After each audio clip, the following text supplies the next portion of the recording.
You got 1 hour, boy. 1 hour or you're part of the desert. A wrench hit the dirt 2 inches from Caleb Hayes' boots. 700 leather-clad men didn't blink. The most feared motorcycle club in America was staring him down, and the only thing standing between Caleb and a shallow grave in the Mojave was a broken engine nobody else could fix. If you've never heard this story, buckle up, because this one will stay with you. Hit that subscribe button, drop the name of your city in the comments below. I want to see how far this story travels, and don't you dare leave before the end. The Chevy died on a Tuesday, not gracefully, not with a cough or a sputter that gave Caleb Hayes any kind of warning. It died the way a horse dies mid-gallop.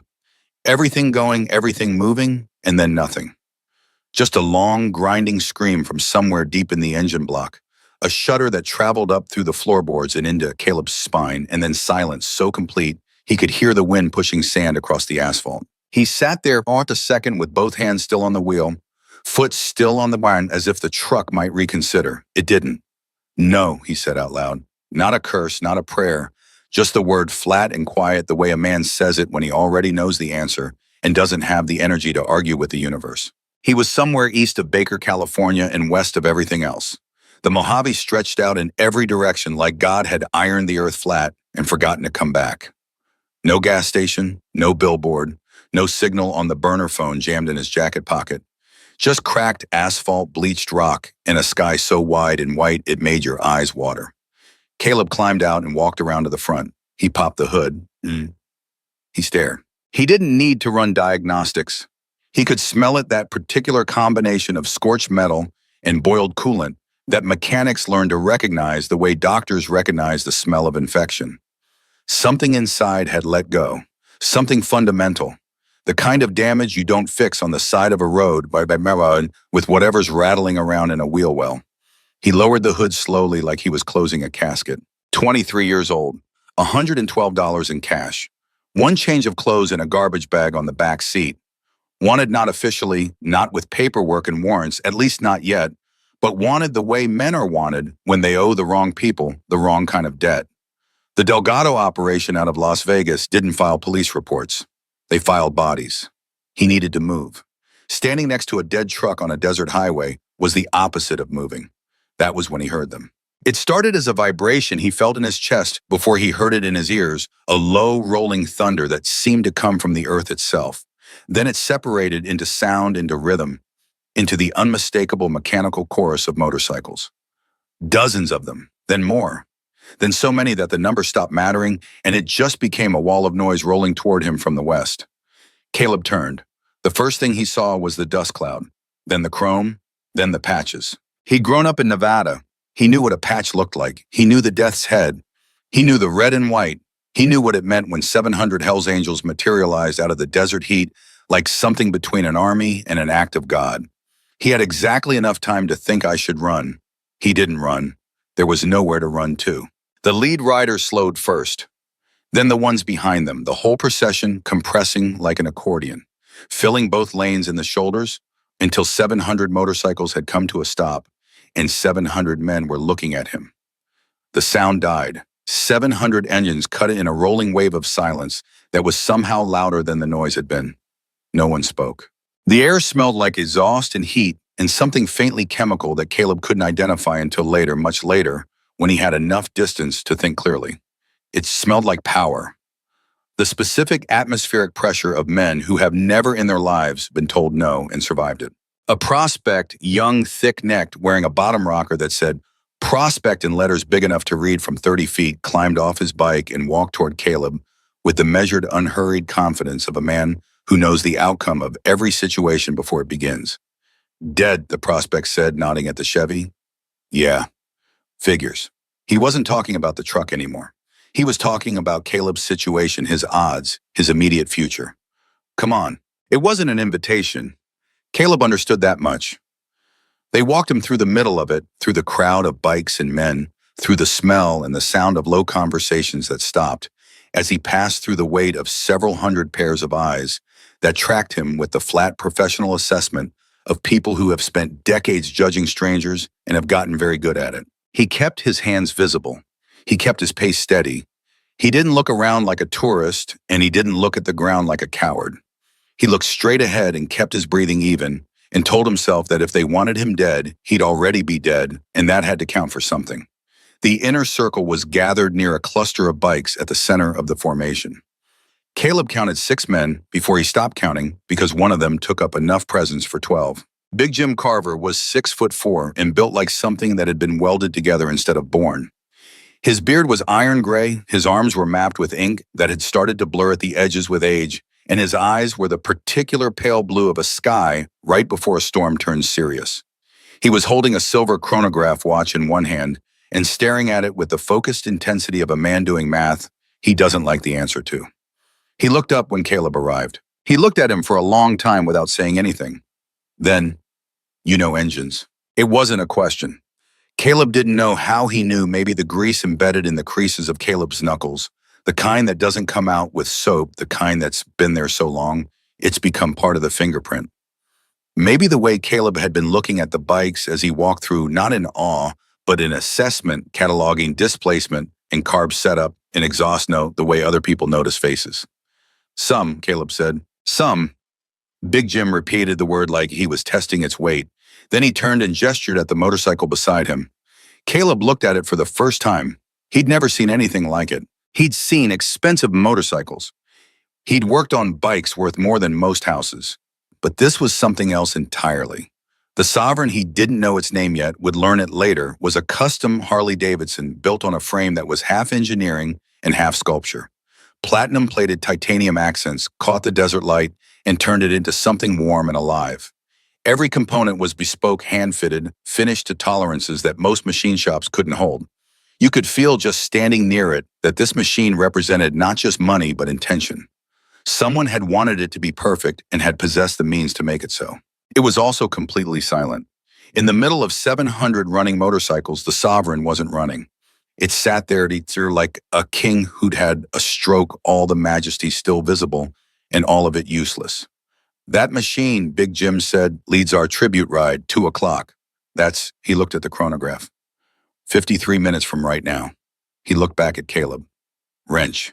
The man who stepped forward looked like he'd been born in a garage. 60s probably, though the desert and the years had made the number imprecise. His hands were the size of catcher's mitts. His expression was the specific expression of a craftsman who has encountered something he can't fix and hasn't forgiven himself for it yet. Done everything I can, Wrench said. Not defensive, just flat and honest. Engine seized. Can't even get a socket on the valve cover.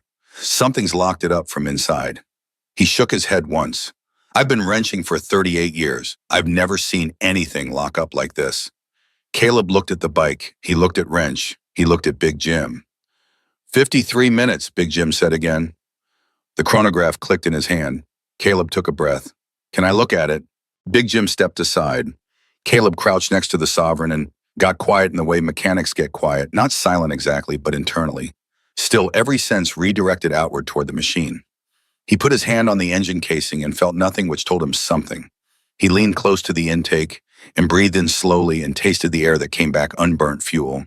Something metallic, a trace of something else that didn't belong, sharp and synthetic. It ran recently, he said it 20 minutes ago, Wrench confirmed. Ran fine, then just... He made a gesture that meant everything stopped. Anyone touch it in between? A beat of silence, not the comfortable kind.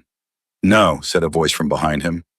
Caleb didn't turn around immediately. He filed the voice, the timing of it, the slight emphasis on the word, the way it came just a half second too fast, and kept his eye on the engine.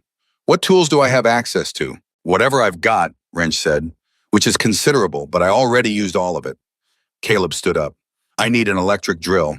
I need a piece of flat glass, a mirror will do, even a piece of a windshield. And I need lapping compound if you have it. He paused. And I need everybody who isn't named Wrench to take about 10 steps back. The silence that followed was not comfortable. Caleb felt the weight of it, 700 men deciding in real time whether to be insulted or curious. He kept his face neutral and his hands still and waited. Big Jim Carver looked at him for 3 full seconds. Then he took 1 step back, then another. And then because Big Jim Carver had stepped back, the rest of the world stepped back with him. 12 minutes, said Wrench quietly, producing a cordless drill from somewhere with the practiced ease of a man who always knows where his tools are. That's about how long I figure we have before this gets unpleasant. Caleb took the drill. Then let's not waste 11 of them. He went back to work. The first thing he confirmed was the intake. He could feel with his fingers a subtle asymmetry in the airflow path, not enough to see, not enough to measure with most instruments, but enough to feel if you'd spent enough hours with your hands inside engines. Something was wrong in the intake tract, something that shouldn't be there. "You got a light?" he asked. Wrench produced a pen light without a word. Caleb shone it down into the intake manifold and looked for a long time without speaking. Then he sat back on his heels. His expression didn't change. His voice didn't change. But something shifted behind his eyes, a recognition, and behind the recognition, something that might have been anger. "There's a ball bearing in the intake," he said. Wrench stared at him. "A what?" "Small one. Tungsten carbide by the look of it. Hard enough to score a titanium valve stem." He paused. "Somebody put it there." The silence that descended then was a different kind of silence. It had edges to it. It had weight and heat and the specific atmospheric quality of a room full of people who have just understood something and don't like what they understand. Caleb heard Big Jim's boots on the packed dirt behind him. He felt the man's presence the way you feel a weather system. "Say that again," Big Jim said. Low, quiet, the kind of quiet that is the opposite of calm. "The engine didn't fail," Caleb said. He kept his voice even, matter of fact. He wasn't delivering news, he was reciting findings one mechanic to anyone who would listen. It was stopped, deliberately. Someone dropped a tungsten carbide ball bearing into the intake. When the engine ran, the bearing got picked up and driven against the intake valve, hard enough and fast enough to bend the valve stem and lock the valve open. He looked up at Big Jim. "Engine can't fire on a cylinder with an open valve. It's seized." Big Jim was still looking at him. "You're telling me," Big Jim said slowly, "that my engine was sabotaged." "I'm telling you what I found," another voice from behind the same voice that had answered too fast.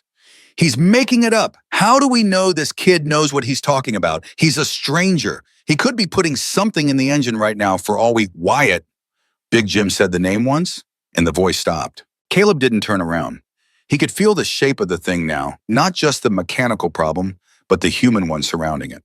Something was happening in this camp beyond a broken motorcycle. Something that had been building before he arrived and would keep building after. He was in the middle of it, and the only leverage he had was the machine in front of him and the knowledge in his hands. "Can you fix it?" Big Jim asked. Caleb looked at the valve cover already off now, at the titanium components underneath at the bent valve stem that was just barely within the range of salvageable. "Yes," he said, "if my math is right and if my hands don't shake." "And if your math is wrong," Caleb set down the pen light, picked up the drill, "then we both have a very bad afternoon." He heard something then that he wouldn't have expected, a short single sound from Big Jim Carver that might on a different face in different circumstances have been a laugh. 41 minutes, Big Jim said, and stepped back to watch. Caleb Hayes took a breath, exhaled slowly, let his hands settle. Then he got to work on the impossible. The valve stem had a maybe 2-degree bend in it, invisible to the eye, catastrophic to the function. He could feel it with his fingertips running them along the stem the way a blind man reads a face. The question wasn't whether he could detect it. The question was whether he could correct it with hand tools in the desert in under 40 minutes with 700 people watching and at least one of them actively hoping he failed. He found a piece of hardened steel in Wrench's kit, a punch the right diameter close enough. He positioned it. He did not rush. "You got a rubber mallet?" he asked. Wrench had one. "Hold this here," Caleb said, and positioned Wrench's massive hand exactly where he needed it. "Don't move. Doesn't matter what happens. Don't move this." "Hasn't moved in 38 years, Wrench said quietly. Caleb nodded and tapped. Light, deliberate, feeling through the tool for the response of the metal, for the give, for the infinitesimal shift in alignment that meant he'd moved it the right amount and no more. Metal memory. Every piece of metal has it a preference for its original shape that a skilled hand can coax back toward if the damage isn't too great and the mechanic isn't too proud to listen to what the metal is telling him. Tap, feel, assess. Tap, feel, assess. 34 minutes, said a voice from the crowd. Caleb didn't look up. Tap, and there it was. Not felt through his hand, felt through the punch, through the mallet, through the air between his palm and the tool. A tiny, almost molecular settling, the valve stem responding. He checked it with his fingers. Then again, then a third time because The first time you think you feel what you want to feel, and the second time you confirm it, and the third time you believe it. Straight, or close enough to straight that the difference was within tolerance. Glass, he said. Wrench handed him a shard from a broken mirror edges wrapped in a shop rag to protect his grip.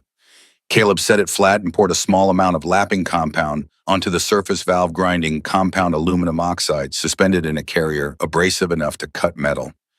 If you used it right, fine enough to leave a finish that would seal. What is he doing? Someone in the crowd asked. Machining the valve seat, Wrench said.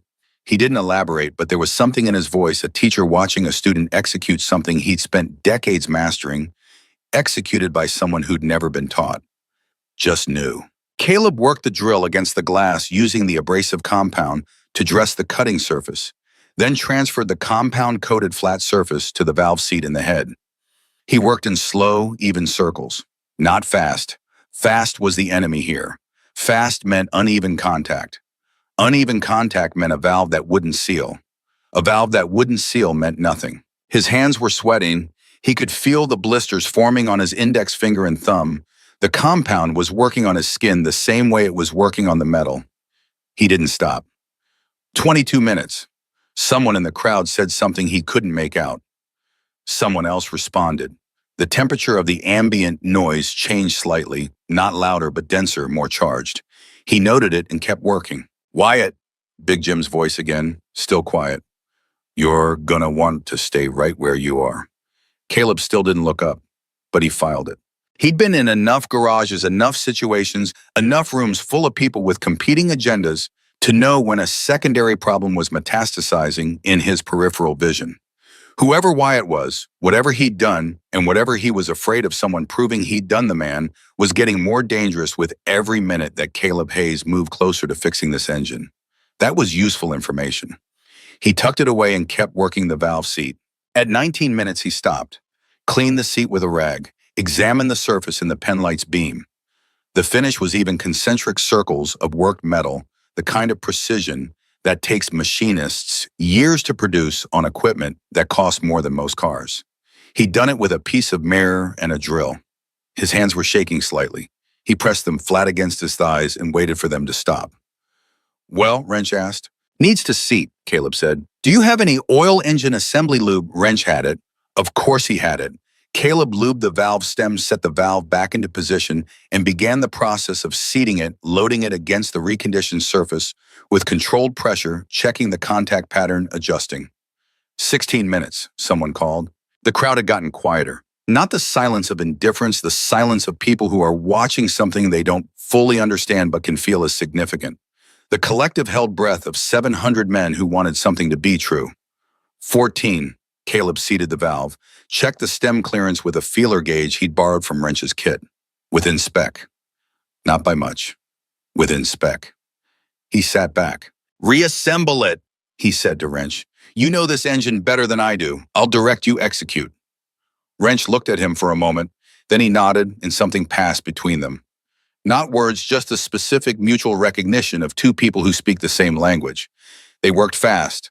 Practiced hands and directed hands moving through the reassembly with a kind of quiet efficiency that looked from the outside like choreography.